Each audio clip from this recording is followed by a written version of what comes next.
Okay, so hello everyone. This is the Project Lifecycle session on our Introduction to Project Management training.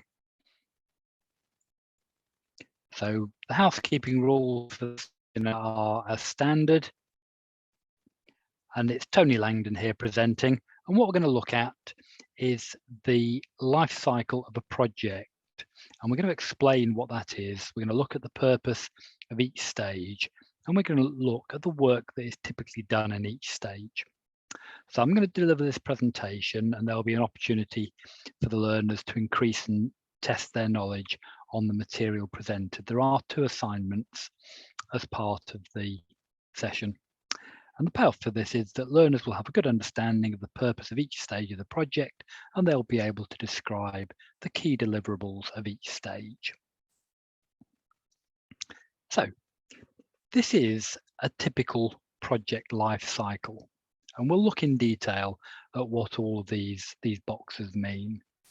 Because all projects have a life cycle. They start, they run, they hopefully deliver something, and they close down. So the life cycle is composed of a number of stages, and each stage has a specific purpose. And in order to achieve the purpose, certain key activities will need to be completed as part of that stage. The life cycle is a form of waterfall model because the project flows from left to right, and this flow never reverses. It is the case that agile projects also follow this life cycle, but we're going to study the agile method later on in the course, and you'll see how agile differs from the more typical project life cycle. So dividing a project into these stages is a technique that's been proven to work over many thousands of projects. And projects that don't follow these stages are much more likely to fail because they run the risk of missing out vital activities. It's not uncommon for different organizations or even different methodologies to give these stages different names. So initiation stage might be called idea or shape or start. Planning might be called plan. Delivery might be called deliver or execution. Close down might be called review or evaluation.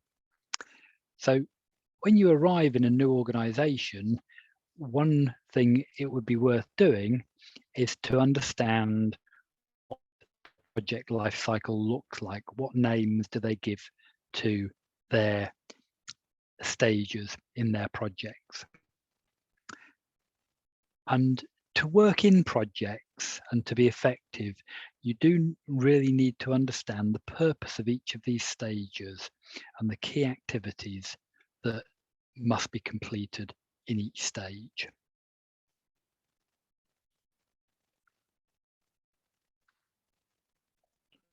So the first thing we want to look at is this thing called startup. Now, startup is not actually a stage at all within the project. Rather, it is the activities that are done in business as usual to create the project. So somebody has to do something to create the project. And we were talking last week about how BAU activities were things that were done on a very regular basis, perhaps to some sort of cycle. So starting up a project is a very regular activity. And because projects require money and resources, it's usually the case that they have to be approved before their initiation stage can start.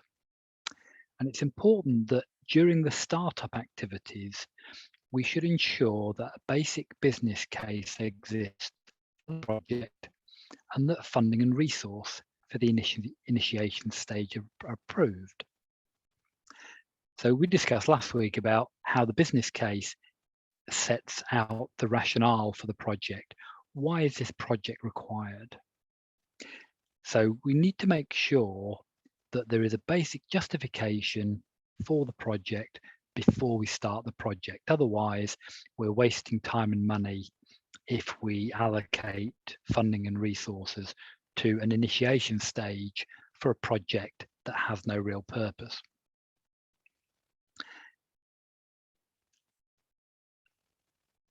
And it's not uncommon for the project, for the funding for the project to be approved one stage at a time.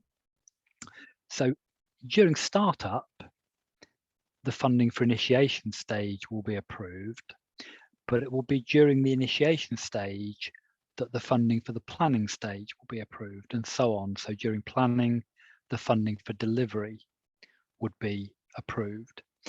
The one difference is that we tend to seek the planning for close down, we tend to seek the funding for close down during the planning phase, because we tend to be very busy during delivery phase with all the delivery activities, and the close down phase is usually very short, so the funding needed for it is limited. And I need to explain that one of the main reasons why the funding is approved in stages like this, it's to control risk, because if the funding for the project was all agreed and approved at startup, it's possible that during initiation, the project could spend all of the money that it had been allocated, and it wouldn't have any money left for its planning and its delivery and its close down. So it's important from a control point of view that we have some control over the money that's being spent by a project. And one of the proven techniques is to approve the funding in stages, so that if a particular stage takes a lot longer than expected, the project has to stop, take stock, and see whether it can finish for an amount of money that is still worthwhile to the business. And when we're trying to judge whether spending money is worthwhile on a project, we need to look back at the business case, because the business case is the thing that tells us why the project is needed and what it's worth for the business. Okay. So we can move on to the initiation stage. So the initiation stage is the first stage of the project, and the purpose of this stage is to cover all the things we have on the slide. So we need to complete the business case. It's actually quite rare that during the startup activities, a fully complete business case is produced. Usually, a draft business case is created, or a small business case is created, something that justifies the creation of a project, but the business case itself won't be fully fleshed out during startup. So it's in the initiation phase where we investigate and confirm the business case. So we also have to validate the business case. We have to check that it really makes sense to do this project, because every project is expensive. And it's also the case that we need to keep evaluating the business case throughout the project, because things may change. The market may change, the requirement may change. So we have to make sure that the business case always remains valid. And so through the life of the project, we're referring back to the business case. And this is one reason why during initiation, we want to make sure that the business case has been finished, so it's complete, and that it's been validated so we know it's correct. The next purpose of the initiation stage is to understand the problem or the need or the opportunity. What is it that this project is trying to do? Do we understand the problem it's trying to fix? Do we understand the opportunity it's trying to take? Do we understand the need that we're trying to meet with this project? Because if we don't understand these very basic fundamental things, it's very difficult for the project to set itself up to solve the problem or to take advantage of the opportunity or to meet the need. So we need to understand the problem, opportunity, or need, and make sure that we do understand it. The next thing we need to do is that we need to decide on the approach that will be taken to address the problem. And the reason why we need to do that is that the approach we take will change many different aspects of the project. For example, if we decided to solve a particular problem by writing a piece of software, then the tasks and resources needed to deliver that project would be quite different than if we decided to buy some software from a company that sold software. We would need different tasks, we would need different amounts of resources, we would need to do different amounts of testing. Our approach would fundamentally change the activities that we need to undertake as part of the project. So we really need to decide on the approach we're going to take during the initiation stage. If we think that there is an approach that will be able to solve the problem, why do we need to assess the feasibility of delivering the solution? Because that's what we've said is the next purpose of the initiation stage, to assess the feasibility of delivering something that will solve the problem. I think the answer is that assessing the feasibility might need a study to be done, and this might refine the understanding of the problem, or it might help define what our critical success factors are. And we'll talk about those at another date. Oops.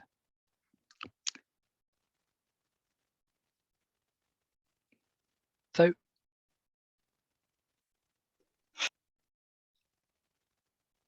when we assess the feasibility of an approach or a project, we may need to do a study.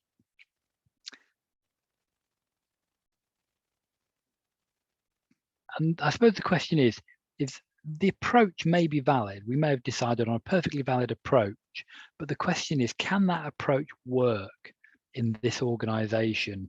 Can it solve our problem if we take that approach? Because most organizations are fairly unique, either in terms of the resources they have, or how they're organized, or what their history is. They have unique aspects to them. And so an approach that has worked at one place may not be feasible at another organization. So we might need to assess the feasibility. That might require a feasibility study.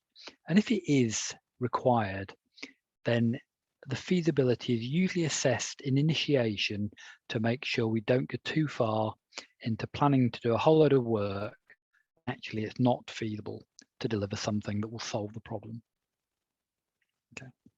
So the next purpose of the initiation stage is to agree what deliverables are needed in the business to solve the problem. And we're going to look at a slide that is going to look at how we decide what deliverables are needed in the business, because there's a particular process that we think you should be following to discover the deliverables that are needed. The next purpose of the stage is to create a management structure for the project. Last week we talked about the fact that a project is the work that is done to solve the problem, but it's also the management structure that is put around that work to make sure that the work is delivered on time and that requirements are met. So we need to create that management structure, and that will include things like setting up a steering group, agreeing remits for the steering group, making sure the project manager has a remit for the project to manage the project. So we need to set up that management structure that allows the project to be managed and delivered. And we need to do that early on in the project. So initiation is when we do that. Next thing we need to do is we need to plan the next stage. And this is a common theme with this way of working, is that as we get towards the end of a particular stage, we're starting to look at what needs to be done to run the next phase. So we will need a plan for the next phase, and we need to gather the team that we need for that stage, and we need to gather the funding that we need for that stage. So there's a lot of activity happening in the initiation stage, and it's such an important stage for a project that we actually have a second module where we look in even more detail at what actually happens during the initiation stage. Because we know if a project can be started well, then it's much more likely to succeed. It's much more likely to deliver what is needed, when it's needed, how it's needed. So starting correctly is the best way to ensure project success. So this is the slide where we're going to talk about how we get to the deliverables. And it's usually the case that when a project is started, there is a vision as to where the leaders who have commissioned the project see the project going. From their lofty vantage point, they can see where they want to get to. The question is, what are they trying to achieve? Do we know what they're trying to achieve? And so it's usually necessary to talk to the leadership team to establish what are the outcomes that they want to happen. So we need the leaders to describe what it's going to be like when we get to their vision. What's going to be different?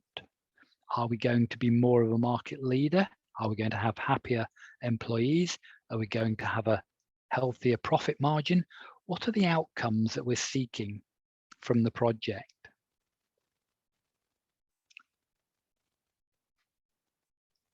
And once we know these outcomes, once we know what the leadership team that's commissioned the project is trying to achieve, we can start to imagine what sorts of deliverables are needed.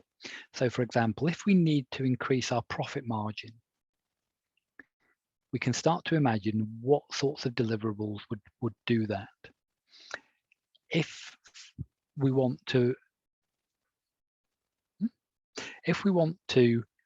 achieve a better work-life balance for the leadership team, if that's one of our outcomes that we want, what is it that this business needs in order to achieve these outcomes? And so I think we should try to do this, and I'd like to do a little exercise with the group. So I'd like to look at Knowledge Pool's vision. So our vision is to help the people of Doncaster, anyone that doesn't have basic digital skills. So that's our vision, is we're trying to help people in Doncaster that don't have basic digital skills. Our job will be done when everybody in Doncaster has a good level of digital skill. Okay. Now, so the outcomes that we're seeking is we're trying to reduce people's isolation by helping them use digital services to connect with family and friends. And we're trying to help people improve and manage their lives better by being able to access digital services. And we're also trying to increase the quality of jobs that people can reasonably aspire to. We're also seeking to help all the people who want to be helped, so we have to find them. And there's another outcome that we're seeking as well, which is because Knowledge Pool grew out of Yatundi's connection with her church, we want to try and help other parishes within that church to reuse our knowledge to help their local communities. So if we can create things that can be passed on to other communities, that's great. That would be one of the outcomes that we're seeking. So we need to think about, if those are the outcomes that we seek, what do we need at Knowledge Pool to make these outcomes happen? Well, if we're to help people that are isolated, we need to be able to train people who've never used a digital device before. And what do we need to do that? Well, we need trainers who can deliver that sort of training. And we may need a stock of digital devices that we can loan to people for them to see whether they can actually get on with a digital device before they actually go out and spend their own money on buying one, because it's a lot of money to spend on a laptop or a mobile phone if you're not sure that you're going to be able to use it, or you're not sure what you can use it for. So we need trainers, and we might need some digital devices as a loan stock. And if we want to train people to use different digital services such as video calling and online banking and online shopping, well, what do we need to do this? We need training materials, and we need trainers that are capable of delivering this material. So what we're doing is, as we're looking at all of the outcomes we're trying to achieve, we're developing a list of the deliverables. These are the things that we need in the business that we don't have. If we already have something and it does everything we need it to, then it's not going to be a deliverable of this project because we already have it. But we might use that thing that already exists within the project, but we don't have to deliver it ourselves because it already exists. And in order to find all of the people that need help, we're going to need a marketing strategy that allows us to reach people who aren't part of the digital world, and that's quite difficult. In order to help other parishes and communities to take advantage of what we've been able to do, we need to understand what's made us successful, and we need to find ways that others can repeat this success. So we might need to produce a handbook or something that allows us to pass on our knowledge as to how to deliver this sort of training so that other people can do it in other communities. And once we have a comprehensive list of everything we need, all the deliverables, we can then move on to decide what the steps are to build those things.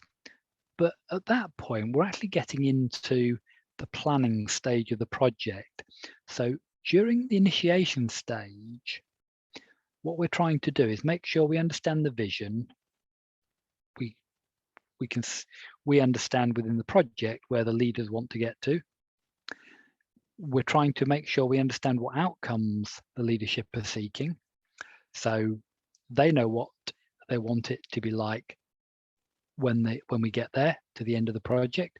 Do we know what it needs to be like? Do we understand the outcomes that they seek?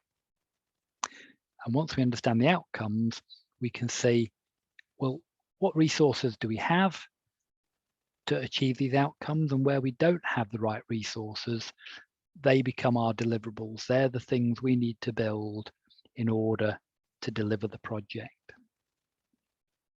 So for example, we might add to this list that we need a system to store all our training material, and a system that would help us schedule and deliver the courses. So what we're trying to do during the initiation stage is make sure we have a complete list of all the deliverables, all the things that the business is going to need if it's going to make the outcomes happen. Now, just having these things doesn't make the outcomes certain. It's generally the case that the business needs to use the deliverables and do something with them in order to create the outcomes. And when all the outcomes are met, we're at the vision that the leadership had for us. So this is our explanation as to how we arrive at our list of deliverables that we need the project to deliver. So starting from the vision, we break that down into the outcomes that are sought, and we break the outcomes down into all the capabilities and systems and processes and everything else we need in order to achieve those outcomes. And anything we don't have and have to create, there are deliverables. Okay.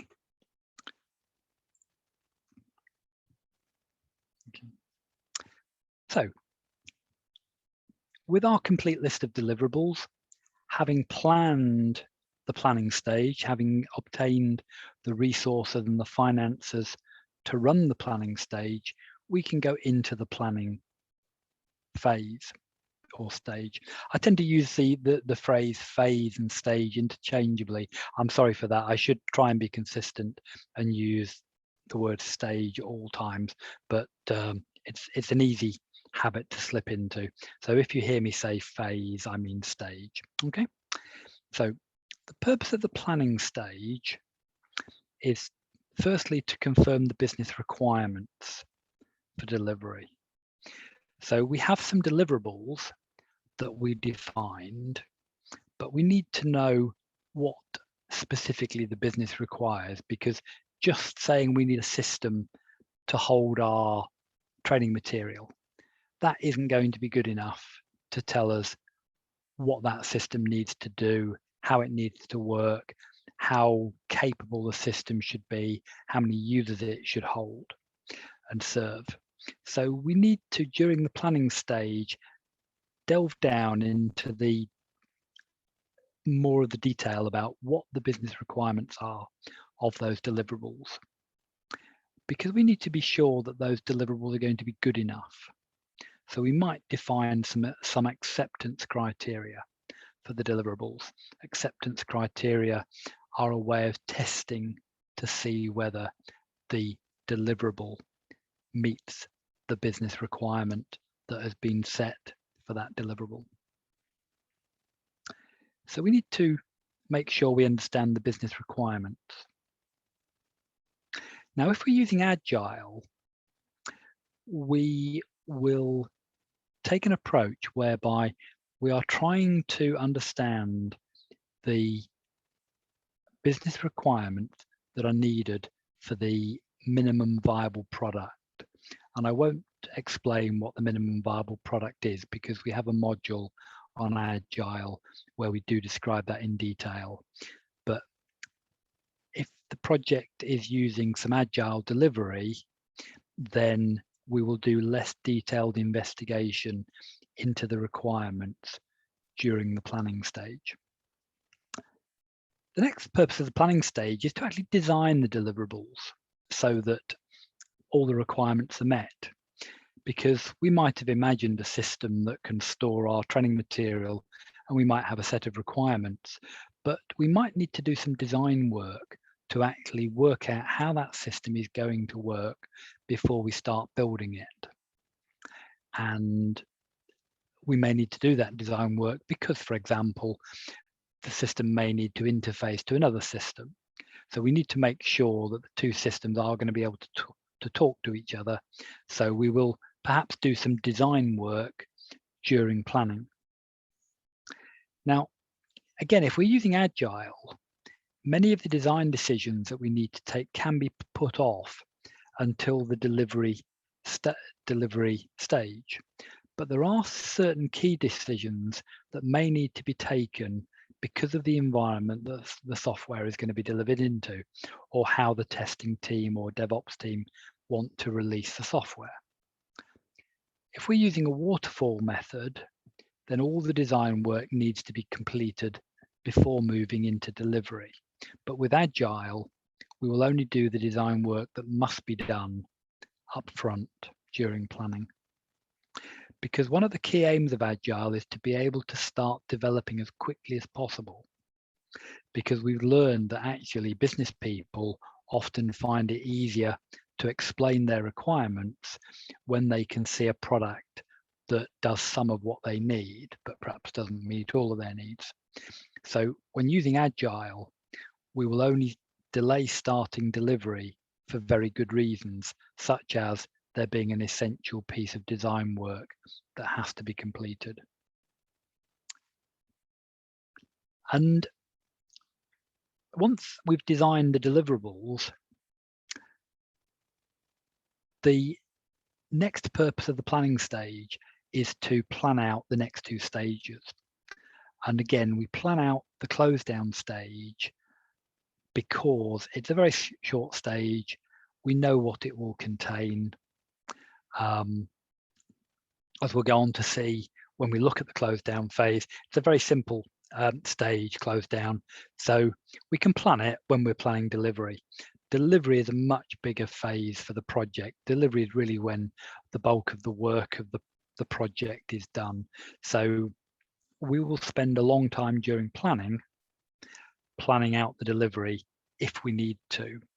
If we're using Agile, we can actually, again, take some shortcuts in terms of the planning that we do, because when using Agile, the delivery process is supposed to be agile. It's supposed to adapt and change as situation changes, and that does mean we need to do less planning. So whether we're using Agile or whether we're using a waterfall method for delivery, we will do the planning that's necessary to deliver the project in this planning stage. And we will complete the planning for delivery and close down in as much detail as they need. And the final step within the planning stage is to gather the team and funding for the next stage, because we need those to be in place before the delivery stage can start. So that's the planning stage. Now, the delivery stage is where the bulk of delivery happens. And the purpose of the delivery stage is set out as on the slide, and we'll just discuss these points. So the first thing we would need to do is to understand any outstanding requirements that were not defined during planning. Now, that's the case if we're using waterfall. If we're using a waterfall approach, then we would finish off requirement gathering for anything that wasn't done during planning. That would be the first thing we would do in delivery to make sure we have a complete set of requirements. If we're using Agile, then actually our Agile process has a different way of gathering those outstanding requirements. So we don't need to complete that at the very start of delivery. We can do that throughout the delivery stage. But by the end of delivery, if we are to have met all of the requirements, we have to have identified them during delivery. The next thing, and this is where most of the work of delivery is done, is we have to build and test the deliverables that have been designed and planned for. And this is where there's lots and lots of work going on. We then need to implement the deliverables. And what we mean by implement is, we said earlier that in order to achieve the outcomes that were sought from the project, the business has to use the deliverables. And implementation is the process of taking deliverables that have been built and tested and handing them over to the business so that it can start to use those deliverables.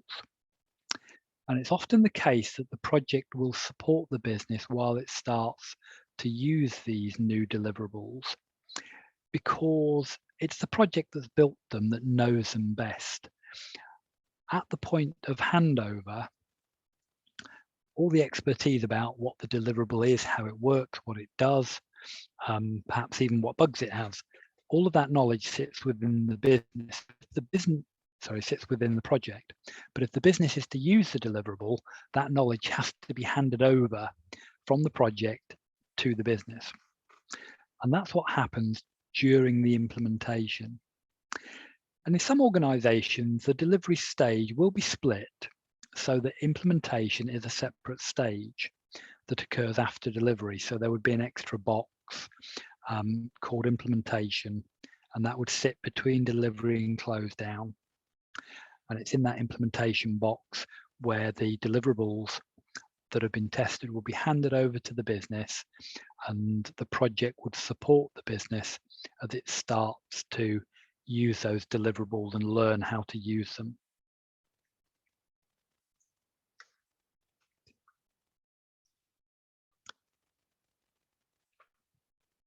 It may be the case that during the delivery stage, we would create a detailed plan for the implementation activities that are needed. So if we're going to have to do things in order to allow the business to use the deliverables, and those things that need to happen need to be very tightly controlled, we may actually develop a separate plan called an implementation plan that just controls the implementation activities. So it's separate from the project plan.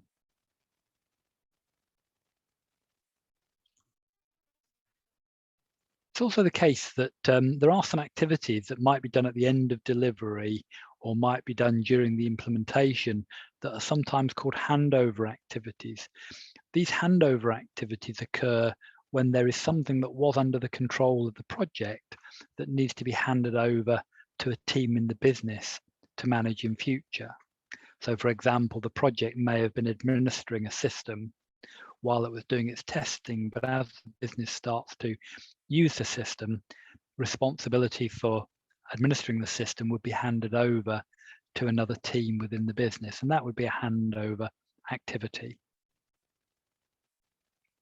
And you'll notice that the resource and funding for the close down stage are not normally gathered during the delivery stage because we've already done that. We gathered the funding for the close down stage during planning, and actually during the close down stage we generally need the same resources as we had in delivery. And once we look at what happens in the close down stage, we'll see why that's the case. But it's a very short stage, so we don't need to particularly gather any new resource for close down. We use the resource that was used in delivery. Okay.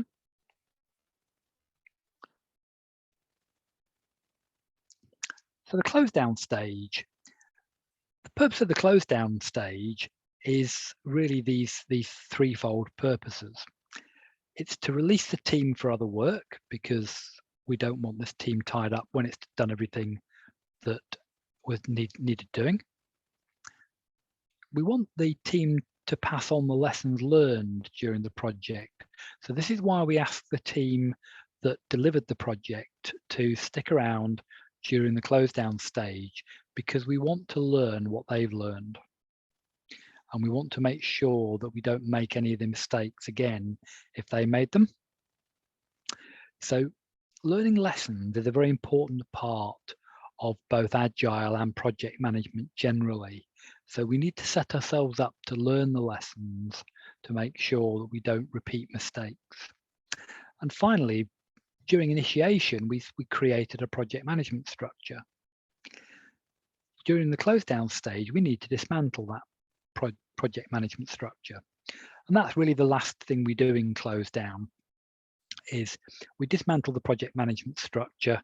And then at that point, all the work has been done, the team has been released, we've learned what lessons we can from them, and the project management structure has been torn down. So the project is closed and has closed.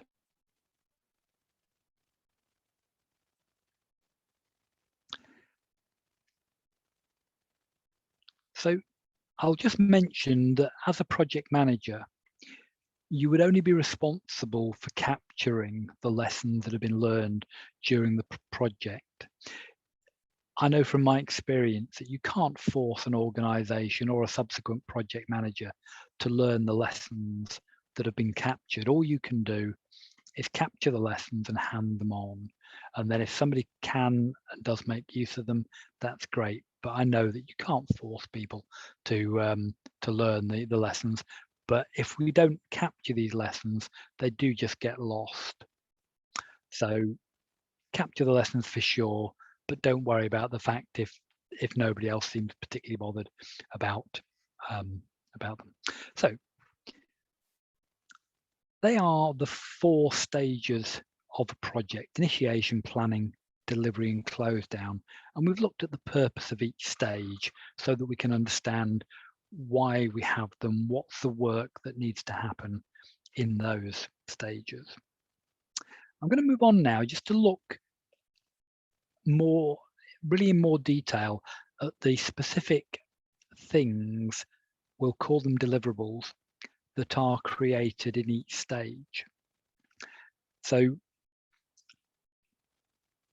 the things that the project creates for the business to use, they are deliverables. But the project can also create things for itself to use. like a plan or a financial forecast or any sort of document the project might create, that can also be a deliverable of the project. We sometimes call them internal deliverables because they're only used in the project. They're not released outside of the project, so they're internal to the project. And we'll take a look at what those deliverables are for each stage in turn. And it's generally the case that regardless of which organization you're in, the organization will have these deliverables or something like it. They may have a different name, but it will be there. Okay, so we'll look at the initiation stage again. And the first thing we're going to look at as a deliverable is a completed business case. And we've said already that the purpose we need this is to say why the project is needed and to capture the value of the project to the business. We have to be able to justify the project, and the business case does that. So one of the deliverables of the initiation stage is a completed business case. The next deliverable is a statement of the project to be solved. And we do this to make sure that we are clear that we do understand the problem. And so we include the vision and the desired outcomes so that anybody that reads the problem statement can see this is what the business is trying to achieve. This is what the business needs to get out of the project. It needs to move to a new vision. It needs to create these desired outcomes. So there'll be a problem statement that tries to explain the problem in terms of what it is we're trying to do. There will then be a deliverable, which will be the project approach to solving that problem. So we've shown in the previous deliverable, we know what the problem is. Now we're proposing an approach to solve the problem. And that's the purpose of the approach, is to propose the different ways in which the business could get what it needs, and to then select and say which approach has been chosen, because there are different ways to achieve different ends. And we'll see this when we look at planning in more detail. We'll see that, for example, if we want to get a cup of tea for somebody, there's more than one way to get a cup of tea. We might go to a vending machine, we might make a cup of tea with a kettle and a tea bag, we might go to a cafe and buy a cup of tea. There are different approaches that we could take to solve the problem of wanting a cup of tea. But it's the project approach deliverable that we will say what options have been considered and which approach has been chosen for the project to follow, because we need to decide how we're going to solve the problem. Next will tend to be something that's called either a solution design or maybe a high-level design. And this is basically says what it is that the project needs to build to solve the problem using the chosen approach. So it's in the solution design that we record all the deliverables that the project needs to build. So you won't find necessarily a list of deliverables as being a deliverable. What you will find is a solution design that says, in order to solve this problem using the approach we've selected, we need to have one of these, we need to have one of these, these. And that's a solution design. Yeah. The next deliverable would be an initial view of the risks facing the project. And we mentioned where risks come from last week when we discussed our introduction to projects. So we need to start identifying what's going to stop the project from delivering what the business needs. Because if we don't analyze those risks and don't try to do anything about them, sure enough, one of them is going to hurt us, possibly all of them will hurt us. So one of our deliverables from the initiation stage is an initial view of the risks facing the project, and those risks would be captured into a deliverable called a risk log. Now, the risk log is a living document. We keep the risk log going throughout the life of the project, but we create the risk log and we take our initial view of the risk facing the project during initiation. So when we have that initial view of risks logged in the risk log, we have our deliverable that we need. Okay. The next deliverable we need is something called a project charter, sometimes called a terms of reference. And this defines the management structure. This basically says who's in charge, what they're allowed to decide, how they can escalate decisions if they're not allowed to decide something, who can they go to make that decision. So the project charter sets out the decision-making structures for the project, the management structure, how the project's going to be managed. So it will say what the project manager can do, if there's going to be a sponsor for the project, what the sponsor can agree to, whether there's going to be a steering group, whether there's going to be a design group that can make design decisions. The project charter or terms of reference sets out how the project is to be controlled and managed. Okay. The next deliverable would be a plan for the planning stage. And it's in that plan for the planning stage where we determine the resource and the money that's needed to build the deliverables that we need from the planning stage. But it's also where we confirm any extra activities and resources and money that are needed to mitigate the risks that we face. Because once we've identified the risks, we may want to start doing something to mitigate or reduce the risk, to reduce the effect of the impact on the project, or to reduce the likelihood that the risk occurs. If we want to do that, we need to plan in those activities and the resources we need and the money. So our plan for the planning stage isn't just a task list, it's also a resource list, and those resources also include the money we need. So the plan is quite a complicated deliverable and may actually exist in the form of a number of different documents. There may, for example, be a finance document and a task list, and there may be a resource plan, but altogether they make up the plan for the planning stage. And then our final deliverable is what I've called committed resource and funding. That is actually, the deliverable there isn't a document as such. What it is people who are allocated to the project and money that's allocated to the project so that the next stage can start. So that's its purpose. It's to allow the planning stage to start. So these are the normal deliverables. Some organizations do take an approach whereby some of these deliverables are merged together. And they're often merged into something called a project initiation document. And organizations that tend to do this, I think it's actually a very good way of doing this, because one of the benefits of bringing everything together into one document is that during initiation and planning, you're gathering resources. So you have a lot of new people joining the project. And if everything is collected together in one document, in the project initiation document, it's actually very useful to be able to give them the project initiation document and say, read this. This will tell you what the business case is for the project. This will tell you what problem we're trying to solve. This will tell you the approach we're trying to take to solve the problem. This will show you the solution that we've designed to fix the problem. Hence, you can see everything that we need to build.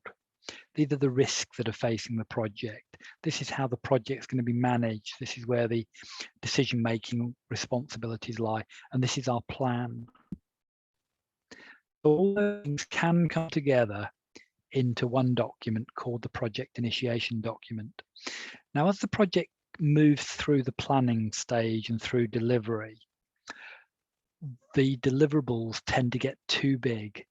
for them to exist and be merged together, you tend to have a requirements document that is a document that stands on its own just because it's so big. If you tried to include your requirements document with detailed design documents, then the whole thing becomes unwieldy. So it's only really at the initiation stage that it's practical to bring everything into the one document, into the project initiation document. Okay, so just check my notes.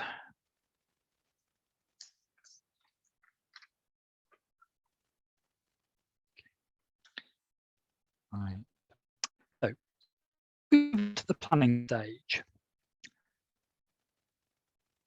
The first deliverable is a set of business requirements. And the reason we need those is we need to confirm the requirements that the business has of the deliverables to make sure we understand how good the deliverables need to be in order to be useful to the business. Because if they don't do what the business needs, then the business isn't going to be able to achieve the outcomes it wants, and that means we won't get to our vision. So we need to confirm the requirements. Now, if we've made a decision that we're going to be using an agile development process, then actually the only things that we need to capture during the planning stage are the must-have requirements, because these define the minimum viable product. And as I said, I won't go into much on the minimum viable product because we have a module on agile, but suffice it to say that if you're using agile, then you only need to have the must-have requirements gathered within the planning stage. They would be documented in a deliverable called business requirements. Sometimes they might be called high-level business requirements because during the delivery stage, we may gather some more detailed business requirements.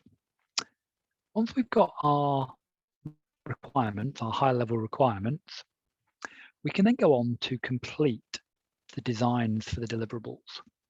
So we had during initiation an overall design, which was a list of deliverables we needed. But now we need to design each of those individual deliverables, and we need to make sure that all of those deliverables are going to work together. And that's a process that's sometimes called detailed design. So during initiation, we might do what is called a high-level design, where we design the deliverables that are needed. And when I say design them, I basically mean list them. I don't actually mean we get into the detailed design of them.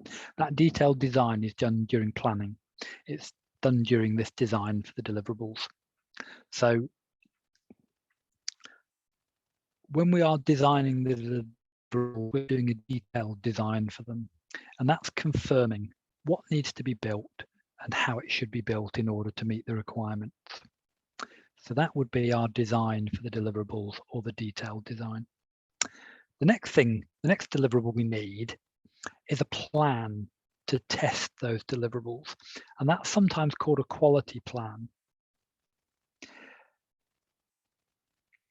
And the reason that we need a plan on how we're going to test the deliverables is that testing can be quite a big job.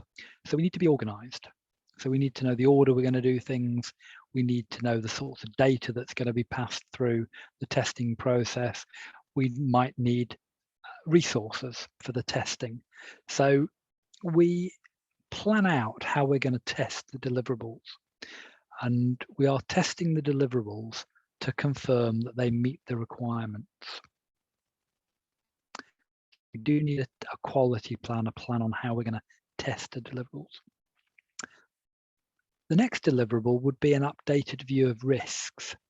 So in initiation, we took our first view of what the risks are. As we've been defining our requirements, or we've been working through our designs, or we've been planning our testing, we may have found new risks that are going to stop the project from delivering what the business needs. So we leave those risks in the risk log. And once we've done that, we have this deliverable that I've called an updated view of risks. The next deliverable would be a plan for the delivery and close down stages. So once we know the requirements and the designs, the detailed designs, and how we're going to test and what the risks are, we can determine what activities, resources, and money are needed to build the deliverables for both the delivery and the close down stages. And we can confirm the extra activities, resources, and money that are needed to mitigate any new risks that we face. So the plan needs to cover off not only what we're doing to build things, but also what we're doing to mitigate risk. And then the final deliverable is this committed resource and funding, which is the people and the money allows us to start the next stage, because unless we have that committed resource and the money, we can't start. So there are deliverables for the planning stage.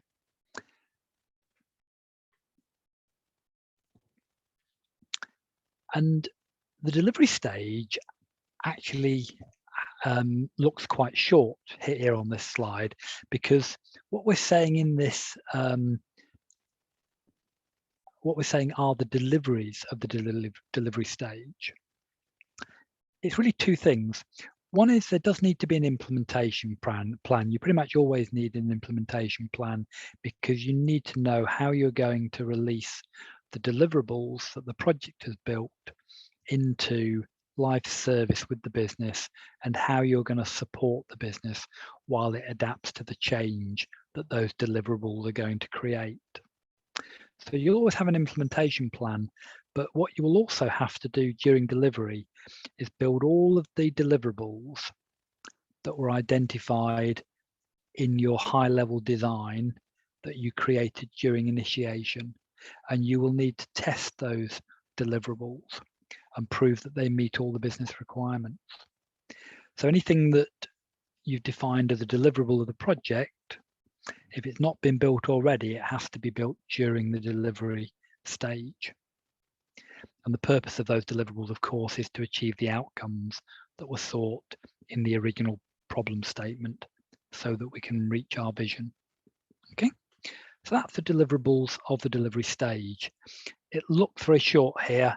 It isn't. The delivery stage is always the longest stage of the project, or pretty much always the longest stage of the project, because it's when you do the work of building and testing the things that the business need.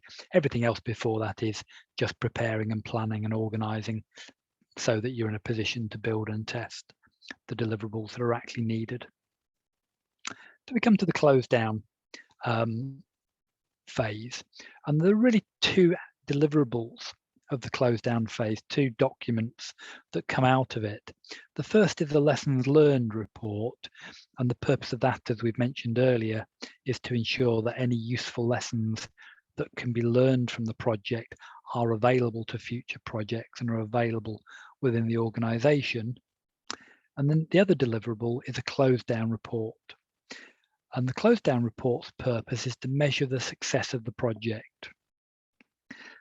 Now, at the point the project closes down, the success of the project may not be readily visible, because with some visions that we're trying to achieve and some outcomes we're trying to achieve, it can take days or months or even years before the project's deliverables prove to be useful to the business. But the project can't wait around to see whether the things it's built are going to be worthwhile and useful. The project has to end at some point. So the close down report will measure the success of the project as it appears at the point the project is ready to close. The report will also report anything that couldn't be delivered by the project. If there was something that turned out to be just too difficult to do, the close down report would say, we had 7 deliverables we were going to build. We could only build 6 of them. The reason we couldn't build the 7th one was this, this, and this. And finally, the close down report should confirm that all of the invoices that were raised by the project have been paid. And what that means is that the project has been finished financially as well as in terms of its delivery. So any money that the project has spent, once the invoice has been paid, we know that the money that the project was in control of is either all spent or not spent, and any money that's left over can go back into the company's or the organization's financial coffers. So those are the purposes of the deliverables within the close down stage. Okay, so I've got an assignment that I would like to set you, and there are going to be 2 assignments as part of this module. This is the first assignment in the module, the third one in the course. So your assignment is to learn the names and the purposes of these key deliverables that appeared on slides 11 through 14, and to learn what stage they're normally part of. So there are 18 deliverables in total. And to help, I'll suggest that you could actually look to see if there are deliverables in one phase or stage that have an equivalent in another stage. So for example, if you notice that a plan is a key deliverable, initiation, planning, and delivery. Sorry, I was trying to provide an example here. So I've read this wrong. What I need to say is that you will notice if you study the deliverables that a plan of some sort is a key deliverable of the initiation, the planning, and the delivery stages. Only the close down stage doesn't involve creating any sort of plan. So you can see that you know that there will be a plan during initiation. That plan will be for the planning stage. In planning, there will also be a plan that you create as a deliverable. That plan, though, will be for the delivery and close down stages. So by seeing where you've got similarities between deliverables, hopefully you'll be able to learn them more easily. 18 deliverables is quite a lot to learn, but they are very fundamental to the way projects work. They're common to 99% of all organizations that you might work in. So it really is worth trying to learn the stages, the deliverables, the purpose of them. And we've got a test that we'd like to set you as part of that learning to help you. So after the session, we'll send out a link to a document on our Google Drive, and it's a multiple choice test for you to complete.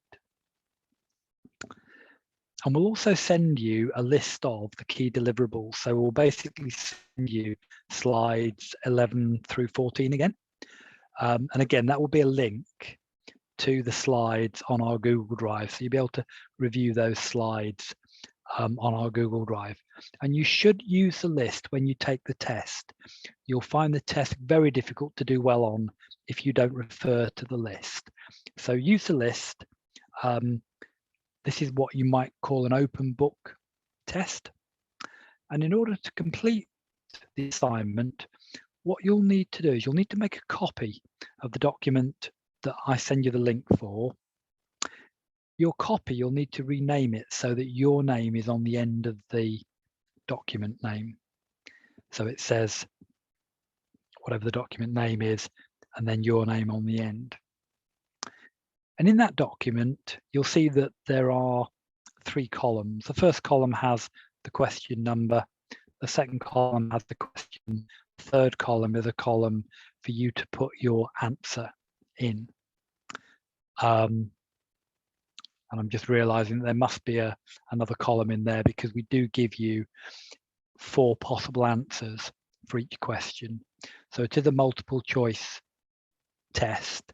So there are 4 possible answers. In the 4th column, you just have to put the letter that corresponds to your chosen answer for the question.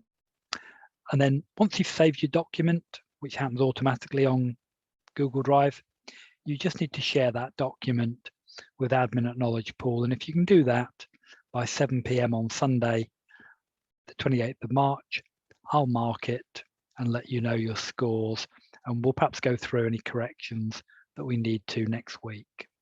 So, are there any questions on that assignment?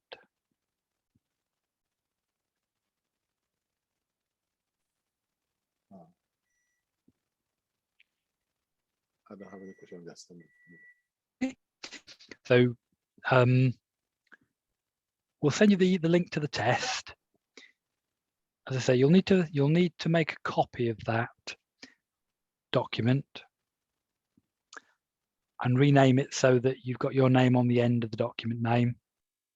You need to answer the questions by putting your answers into the last column, and then you need to share that document back with admin on Knowledge Pool by Sunday, and we'll be able to mark it then. So that's assignment 3. The next assignment, assignment 4, is I'd like you to consider this scenario. And we will send you a link to the scenario as well, so that you've got reference to that. So you don't need to review that. Although this recording, there'll be a recording of this session available on YouTube tomorrow. And I'll put the link to the session recording on our Telegram group tomorrow when the recording's available. But we'll send you this scenario. So the scenario is, you're a project manager and you've been running a project to change an IT system. And when your team released the tested software to the live system, there was a problem. The instructions for loading the software onto the live system didn't work because the system where the software had been tested was slightly different to the live system. So there was a problem. And the problem happened because the live system wasn't the same as the test system. Okay? So what I'd like you to do as your assignment is I'd like you to think about what the lesson is that should be learned as a result of the problem. I've told you what the problem was. I want you to try and think what lesson we should learn from this, because I think there is a lesson here, and it's actually quite a common lesson that comes up in projects. So it's useful to have you think about what the lesson is that we should learn from this problem. So just before I go through the instructions, can I ask, are there any questions now about this scenario? Does anyone need to ask anything to make sure that they understand the scenario? No. No? Okay. So in order to complete the assignment, you will need to create a new document. If you can call it PM Assignment 4 and add your name onto the end so that we can see whose assignment is whose. And then in the document, I'd like you to describe the lesson that you think should be learned in the scenario above. So just what lesson should we learn? And you can make that as short or as long as you want. What I guess I would say is that if you can describe the lesson in a short way, that's generally better, because people will read a short piece of text but might not read a long essay or story. So if you can keep the lesson that you think should be learned short, I would regard that as being better than a longer version of the same thing. Okay? And then you need to share your document containing the lesson that you think should be learned with admin at knowledgepool.co.uk again by Sunday evening. Is that okay? Yes. Yeah. Okay. So they're the two assignments. So we are getting closer to 8:30. So the last slide I've got for you is a summary of the session that we've done on the project lifecycle. And we discussed at the outset that actually the reason we split projects into stages is that it's a proven technique to control risk. So in order to control risk, we split the project up. We do a bit of planning and investigation at the start to make sure we think we can deliver something that will get us to the vision. Once we're happy that we can do that, we then move forwards into some detailed planning. Once we've done enough planning, we can move forward into delivery. And once we've delivered and handed over, we can close down. There is an activity that happens in BAU that creates a project. So that startup activity in BAU creates a project and allows the initiation stage to work by making sure it has the resources that are needed for initiation. And we've seen, as we've been through the session tonight, that each stage has quite a specific purpose, and that in order to achieve the purpose, there are certain key activities that need to be completed and certain key deliverables that need to be delivered in order to show that those activities have been completed. And learning the purpose of the stages and learning the key activities and deliverables that are required in each stage will allow you to understand many different project methodologies that you may come across. So you may come across them in different organizations, but at their heart, they all pretty much have these stages and these deliverables and activities, because the science of project management has shown us that it's these things that are necessary to make sure projects are successful. And we've mentioned that there are quite a lot of key activities, and so it's quite difficult to learn them all, but it is worth doing because they are absolutely at the core of project management. And if you can learn those activities, your effort that you've put into that will be rewarded time and time again. So are there any questions before we finish up?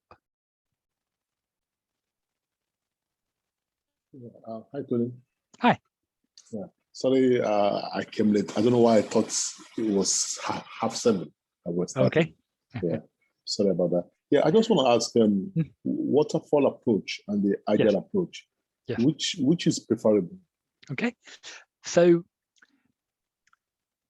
the first thing I will say in answer to that question is that the waterfall approach and the agile approach, they are very much aimed at a software development project, and they're very much aimed at delivery, and how you deliver.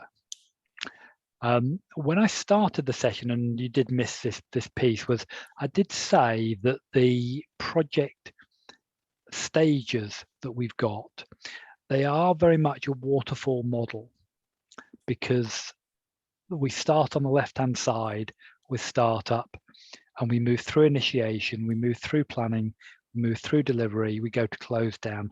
We never come back on ourselves. Now in Agile, you'll see that we do a lot of looping round. So Agile and Waterfall are different because we don't go backwards when we're using a waterfall approach. Now, again, before I can answer your question, I also need to say that at Knowledge Pool, we would say that projects should always use this waterfall approach that we see on the screen now to their stages, because having this waterfall approach to the stages is a recognized technique that works time and time again to reliably deliver the project. Once you get into the delivery stage, you can start to use Agile in delivery. And so the answer that I can give you to your question, which is better, Agile or Waterfall, is that certain projects are better delivered with Waterfall and certain projects are better delivered with Agile. And in order to decide which one is the correct one for your project, you need to understand a bit about the project in terms of perhaps what the risks are, So if you have a project where one of the risks is that the users are very uncertain about what they need, then it's more likely that Agile is likely to be a better technique. But if you have a project where you need to achieve a specific outcome by a particular deadline date, then you might be better off using a waterfall approach, because Agile is very difficult to use to deliver something by a specific date and have a specific level of functionality. So if for example, the example that we tend to use is with regulatory projects.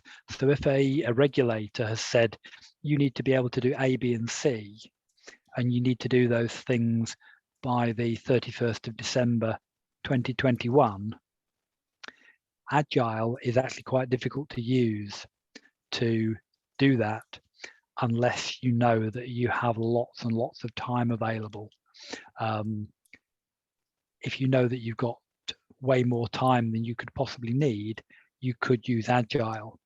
But if time is very short, and it usually is, then Agile finds it very difficult to guarantee that you will meet all of the requirements that the regulator has set. You might get A, you might get B, you might get A, B, and C, but you can't guarantee what you will get. So if you need your minimum viable product and you must have it by a certain date, then you need to follow a waterfall approach, because only the waterfall approach will guarantee that you can hit that deadline. Now,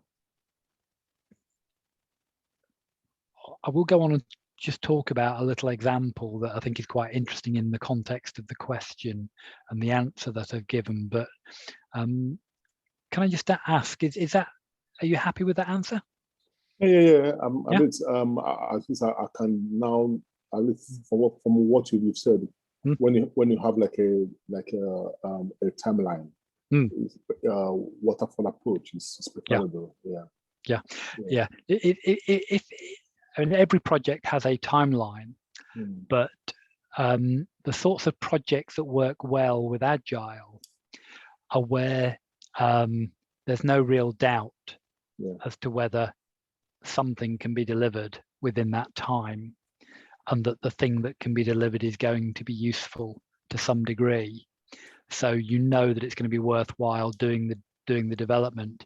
You might not get every feature you want, but you'll get enough to make the project worthwhile. Right. But you might not get everything. In situations where it's important that you get everything that's specified as a requirement, and you get that by a certain time, Agile does find that more difficult to deliver. It can do it, but it's a lot easier to do it with Waterfall. Now, we've said that there are certain projects that are better done as Waterfall. There are certain projects that are better done as Agile. So that perhaps raises the question, what about if your project doesn't seem to be either? Does it matter? And I think what we would say is that Agile is generally better as a methodology. It's generally better. It generally produces better quality results. And when we do our module on Agile, you'll see why that's the case. So if there's no particular reason to use Waterfall, then at Knowledge Pool, we would say you should use Agile. So Agile should be your default approach these days. Okay. Yeah, so thank you for the question. That was a good question. Perhaps just before I talk about this little example I mentioned, does anybody else have any questions about Waterfall or Agile or project stages?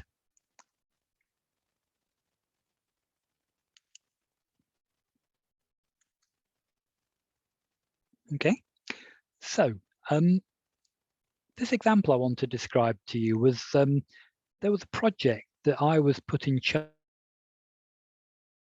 of. I worked for a mobile phone company, and the project was to implement what they called a virtual contact center. So we had a contact center already, which is basically a bunch of people on telephones who take calls from customers and provide customer service to those customers. So that was our contact center. But we wanted to create what they called a virtual contact center, which basically meant that our contact center could be anywhere in the world and it could be split. So we could have half the team in one country and half the team in another country. And we could move work between the countries. And one of the reasons we wanted to do that was the team that we had was based in the UK and it was quite expensive. So we wanted to be able to move some of the work offshore, but we also wanted to be able to bring some of the work back to the UK if the offshore site was busy. And the organization I worked for really only used the waterfall method because Agile wasn't really a big thing at the time that this project was being run.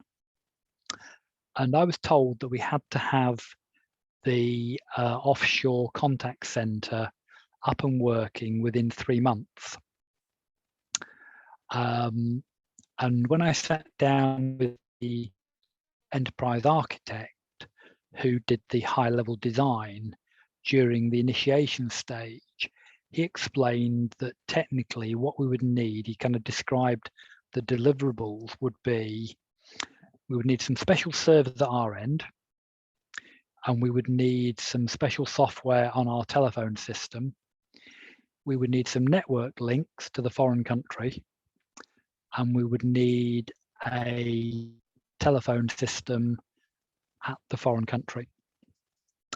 Now, as it happened, we already had the office and we already had a telephone system in the other country. What we didn't have was a contact center. So that was quite straightforward. There was no real difficulty there. But I knew from my previous project work that in order to get the network connection that we needed, the lead time on that would be a month.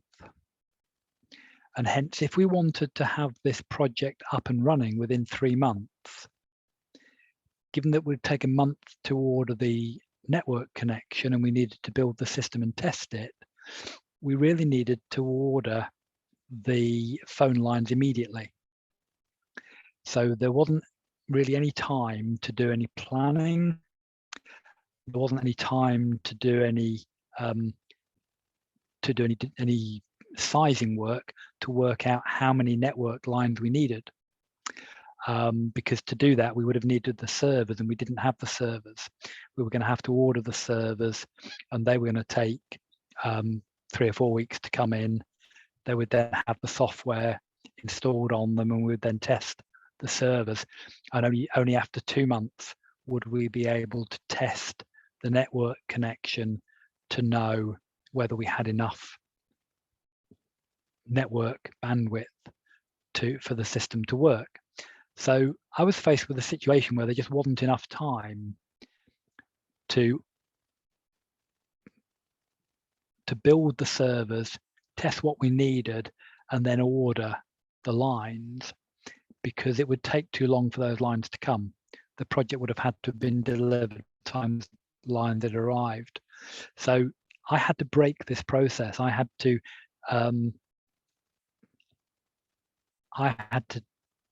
take an action which was in response to the risk that we'd identified. And the risk we identified was that we can't size the amount of network we need adequately. We don't know enough. We didn't have enough information. So there's a big chance that we got it wrong. And so the mitigating strategy that I came up with to deal with this was we looked at the business case, and the business case was very positive. If we could create this virtual contact center in this foreign country, it was going to save us about £3 million a year. And the cost of the network lines to that country, they were about £10,000 per line. And the architect thought we might need 1 or 2. So I said to my director, well, look, there's a risk here. The thing won't work if we don't have enough network bandwidth. So why not order 4 lines, 5 lines? You know, that's £50,000. This is going to make us 3 million if this works. And so he said, yeah, we'll do that. And so what we were able to do is we placed an order for 5 lines. Those 5 lines came in within the month. We were able to build the servers and test, and we found that we actually needed 4 lines.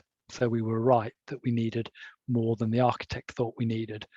But we were able to cancel the 5th line.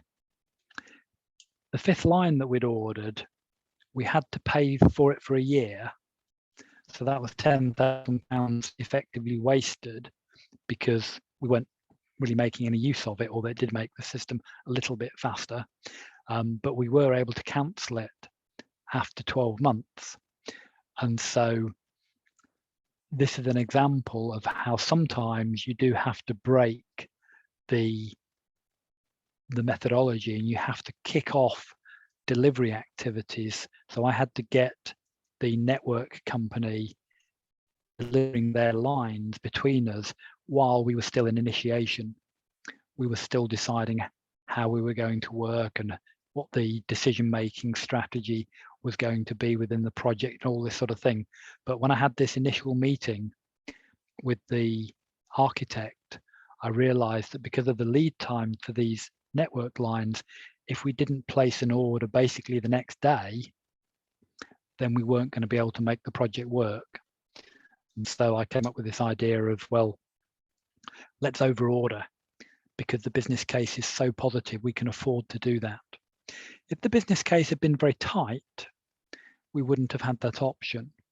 But in this case, the business case was overwhelmingly positive. So we were able to spend that money, and it was slightly wasted. But because we were allowed to cancel the line after 1 year, we didn't have to waste any more money after that first year. And it was money well spent to protect the project and make sure that when we went live, we had much more bandwidth than we could possibly need in order for the solution to work. So I thought that was interesting in the context of the waterfall question that you asked. So thank you for that. Yeah. Okay, so it's past 8, so we'll end the session there. I'll let you know when the recording is available on YouTube for you to review, so you can catch up on the first half hour there. Yeah. Okay. Thank you, Tony. Thank you very much, everyone, for your questions, and have a good evening. Bye-bye. Cheers. Bye-bye, everyone.